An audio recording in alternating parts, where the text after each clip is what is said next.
Hey guys, welcome to my online सी। मेरा नाम है देव। आज के इस वीडियो में हम लोग बात करने वाले हैं how to claim medical insurance and expenses in eighty D of the income tax. जी हाँ, तो देखिए इस साल 2021 में मैंने अपने क्लाइंट्स की जितनी भी रिटर्न्स फाइल की है तो एटीसी के बाद में जो सबसे ज़्यादा लोगों ने डिडक्शन क्लेम की है वो है एटीडी के अंदर।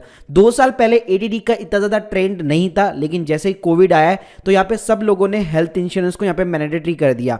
तो गाइस आज के इस वीडियो में मैं बताऊंगा, बात करने वाला हूँ कि किस तरह से आप अपने मेडिकल इंश्योरेंस और मेडिकल एक्सपेंसेस को यहाँ पे क्लेम कर सकते हैं। साथ में मैं आपको कुछ टिप्स एंड गाइड्स भी देता हूँ जहाँ पे आपको कोई भी प्रूफ दिखाने की जरूरत नहीं है, और कुछ ऐसी हेल्थ चेकअप की एक्सपेंसेस होते हैं जिसको आप बिना कोई डॉक्यूमेंट्स के हर आईटीआर के अंदर फिलअप कर सकते हैं। तो चलिए गाइस शुरू करते हैं। तो देखिए गाइस, सबसे पहले बात कर लेते हैं आखिर जो सेक्शन 80D है वो आखिर है क्या। तो देखिए यहाँ पे हर इंडिविजुअल और एचईएफ को अपना मेडिकल इंश्योरेंस प्रीमियम क्लेम करने के लिए बोला जाता है। मतलब सिंपल सी बात है, आप जिस भी कंपनी से अपना मेडिकल इंश्योरेंस करवा रहे हैं और साल भर के अंदर पूरा जितना भी प्रीमियम देते हैं, वैसे तो आजकल मंथली प्रीमियम्स भी आ चुके हैं, लेकिन यहाँ पे आपको पूरे साल भर की डिडक्शन मिलती है।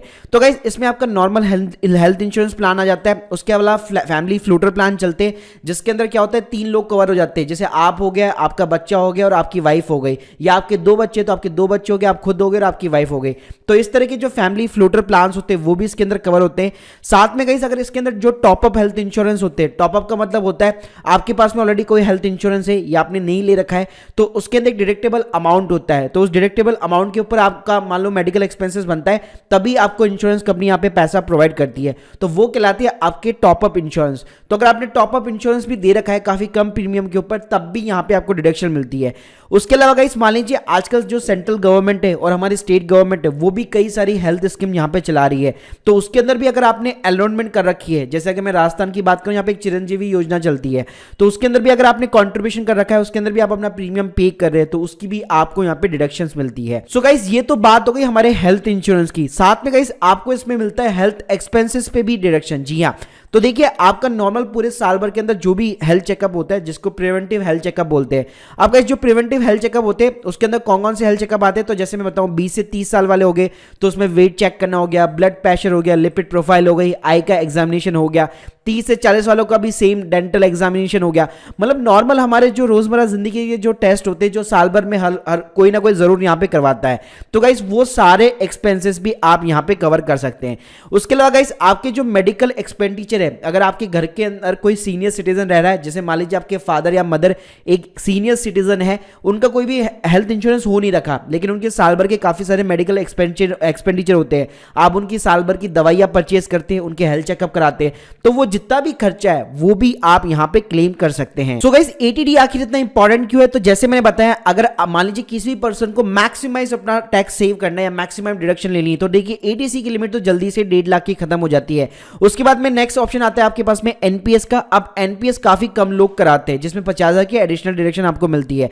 अब गाइस उसके अलावा हमारे पास में ऑप्शन बनता है मोस्टली डोनेशन का। अब देखिए हर कोई डोनेशन यहां पे करता नहीं है, तो उसके बाद में जो मोस्ट पॉपुलर आपके पास में टैक्स सेविंग का ऑप्शन बच जाता है, दैट इज द एटीडी। तो एटीडी की जो इंपॉर्टेंस है एटीसी के बाद में यहां पे काफी ज्यादा बढ़ जाती है। सो गाइस बात करते हैं कि आपको अब यहां पे डिडक्शन कितना मिलेगा, कितने अमाउंट तक आप यहां पे क्लेम कर सकते हैं। तो अगर मान लीजिए आप खुद और आपके पेरेंट्स और आपकी पूरी फैमिली अगर बिलो द 60 है और उनका अगर आपने हेल्थ इंश्योरेंस करा रखा है, मान लीजिए खुद का भी करा रखा है, अपने पेरेंट्स का भी करवा रखा है, तो गाइस खुद के लिए आप मैक्सिमम यहां पे 25,000 रुपए तक का डिडक्शन ले सकते हैं। पेरेंट्स की बात करूं तो यहां पे 25,000 रुपए तक का डिडक्शन अलाउ है अगर पेरेंट्स की भी एज और आपकी भी एज बिलो द 60 है। तो अगर गाइस लेट सपोज आपकी एज अंडर द 60 है लेकिन आपके जो पेरेंट्स है वो सीनियर सिटीजन है, तो उस केस में आपकी लिमिट तो 25,000 रहेगी, लेकिन आपके पेरेंट्स की लिमिट वो डबल हो जाएगी, मतलब 50,000 रुपए हो जाएगी। तो चलिए गाइस मैं आपको प्रैक्टिकली बताता हूं कि आईटीआर के अंदर ये जो एटीडी का सेक्शन है आपको कैसे फिलअप करना पड़ता है, और ये ऑटोमेटिकली आपको बता देता है कि आपकी कितनी लिमिट क्रॉस कर चुकी है। तो आपको जैसे मान लीजिए टोटल डिडक्शन वाले सेक्शन के अंदर आप जाएंगे तो आप थोड़ा सा नीचे यहाँ पे जाएंगे तो यहाँ पे आपको दिखता है एटीडी का, तो यहाँ पे सिर्फ यस और नो का ऑप्शन पूछता है, यहाँ पे शेड्यूल नहीं आएगा, तो यहाँ पे आपको यस बटन के ऊपर क्लिक करना है। उसके बाद में गाइस कंटिन्यू बटन के ऊपर क्लिक करेंगे तो इसके बाद में आपके सामने यहाँ पे एटीडी का कॉलम खुल जाता है। सो गाइस देख सकते हैं यहाँ पे 1.5 लाख रुपए ऑलरेडी मैं यहाँ पे कवर कर चुका हूँ। अब एटीडी के अंदर मेरे को अगर फिलअप करना है तो यहाँ पे मैं एडिट करूंगा। अब यहाँ पे हमारे पास ना 2 कॉलम्स आते हैं, एक आता है खुद का कॉलम, एक आता है हमारे पेरेंट्स का कॉलम। तो सबसे पहले तो ये पूछता है कि आप जो खुद है, आपकी फैमिली जो है उसके अंदर कोई सीनियर सिटीजन है या नहीं है। मतलब हो सकता है कई बार क्या होता है ना कि पेरेंट्स भी सीनियर सिटीजन होते हैं और जो बंदा होता है खुद वो भी सीनियर सिटीजन होता है। तो अगर ऐसा कुछ भी नहीं है तो आप सिंपली यहां पे नो कर सकते हैं।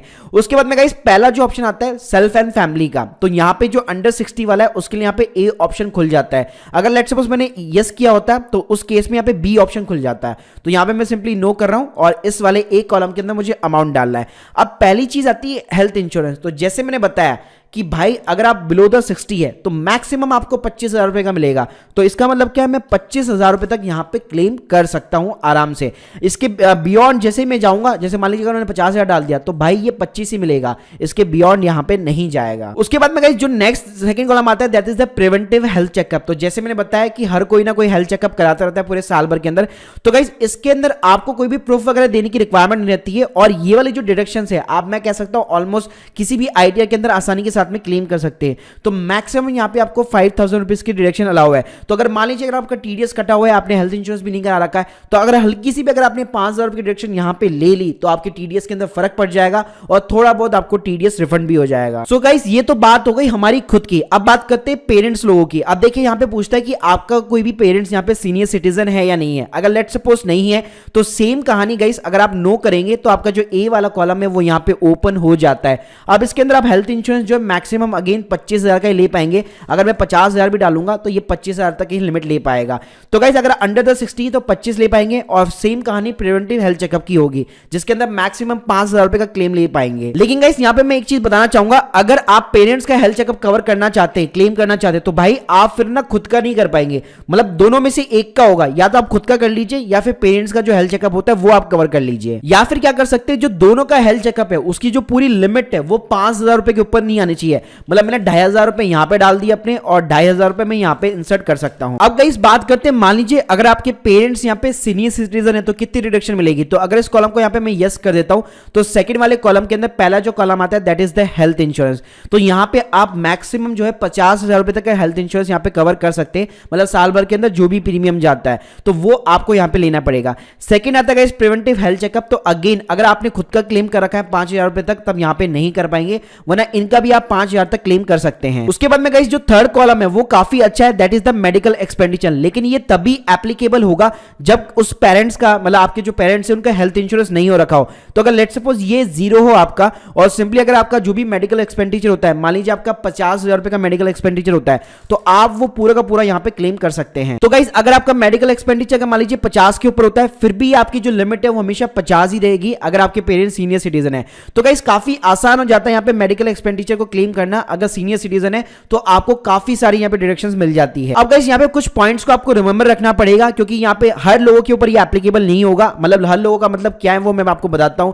अगर मान लीजिए अगर आप मेडिकल इंश्योरेंस प्रीमियम दे रहे हैं अपने ब्रदर्स के लिए, अपने सिस्टर के लिए, अपने दादाजी ग्रैंड पेरेंट्स के लिए, अंकल आंटी जिनके भी लिए पे कर रहे हैं, तो भाई उनका आप क्लेम नहीं कर पाएंगे। यहां पे जो सिर्फ अलाउ है या तो आप खुद होगे, आपकी जो क्लोजेस्ट फैमिली है, मतलब वाइफ हो गई, आपके बच्चे हो गए, या फिर मान लीजिए आपके पेरेंट्स हो गए, केवल इन्हीं को यहां पे कंसीडर किया गया है। इसके अलावा अगर मान लीजिए अगर आप हस्बैंड और वाइफ दोनों मिलकर यहां पे बेसिकली पेमेंट पे कर रहे हैं अपने हेल्थ इंश्योरेंस का, या आपके साथ में आपका जो है पेरेंट्स वगैरह पे कर रहे हैं, तो गाइस आपने जितना प्रीमियम पे किया है उतना ही आप पार्ट पेमेंट यहां पे अपनी आईटीआर के अंदर क्लेम कर पाएंगे। थर्ड थिंग ये गाइस कि आपकी जो डिडक्शंस है, आपका जो हेल्थ इंश्योरेंस का डिडक्शंस होता है उसके अंदर कभी भी आपको जीएसटी या आपका जो सैस होता है वो आपको ऐड आउट नहीं करना है। आपकी हेल्थ इंश्योरेंस की जो पेड की रिसिप्ट आती है उसमें देखिए जितना जीएसटी है उसको हटा दीजिए और बाकी का जितना अमाउंट है उसको आप क्लेम कर सकते हैं। इसके अलावा गाइस जो प्राइवेट कंपनी के अंदर एम्प्लॉइज है या मान लीजिए आप गवर्नमेंट्स में भी है, तो लेट्स सपोज अगर कोई ग्रुप हेल्थ इंश्योरेंस हो रखा है, कंपनी ने करवा रखा है ऑलरेडी और उनको सेपरेटली लेने की जरूरत नहीं है, तो गाइस उस केस में आप जो यहां पे खुद का हेल्थ इंश्योरेंस जो है कवर नहीं कर पाएंगे। जी हां, तो गाइस उस केस में आप क्या कर सकते हैं, या तो पेरेंट्स का अगर लेट्स सपोज वो इंश्योरेंस के अंदर कवर नहीं है तो उनका कोई मेडिकल एक्सपेंसेस हो रहा है तो आप वो ले सकते हैं। लेकिन अगर खुद का कोई ग्रुप हेल्थ इंश्योरेंस के अंदर अगर आप कवर है, आपकी फैमिली कवर है, तो उसका क्लेम आप नहीं कर पाएंगे। कंपनी आपसे भले ही प्रीमियम काटती हो, लेकिन फिर भी उसको आप यहां पे क्लेम नहीं कर पाएंगे, क्योंकि गाइस जो ग्रुप हेल्थ इंश्योरेंस है वो ऑब्वियसली बात है आपकी कंपनी आपको एज ए बेनिफिट यहां पे प्रोवाइड कर रही है। उसके बाद में गाइस लास्ट थिंग, यहां पे देखिए कोई भी डॉक्यूमेंट्स की रिक्वायरमेंट नहीं होती है, आप सभी चीजें यहां पे सेल्फ असेसमेंट बेसिस पे फाइल करते हैं। तो गाइस कभी भी ज्यादा मतलब फेक डिडक्शन जो होती है वो आपको यहां पे क्लेम नहीं करनी, क्योंकि कई बार क्या होता है अगर आपने काफी ज्यादा क्लेम कर ली और लेट्स सपोज आपको नोटिस मिलता है कि आप इसका क्लैरिफिकेशन दीजिए, तो उस टाइम पे आपको जो रिसिप्ट वगैरह होती है हेल्थ इंश्योरेंस की, वो सारी चीजें आपको ओरिजिनल डॉक्यूमेंट यहां पे जनरेट करने पड़ते हैं। तो guys hope you like this video, please subscribe our channel. अगर आप लोगों के कोई भी डाउट है कमेंट सेक्शन में मुझे जरूर बताइए, और हमारे टेलीग्राम चैनल को ज्वाइन करना मत भूलिएगा। और अगर आप एक एक्सपर्ट के थ्रू अपनी रिटर्न फाइल करवाना चाहते, सिंपली लिंक आपको डिस्क्रिप्शन बॉक्स में मिल जाएगी। Thank you guys, thank you very much.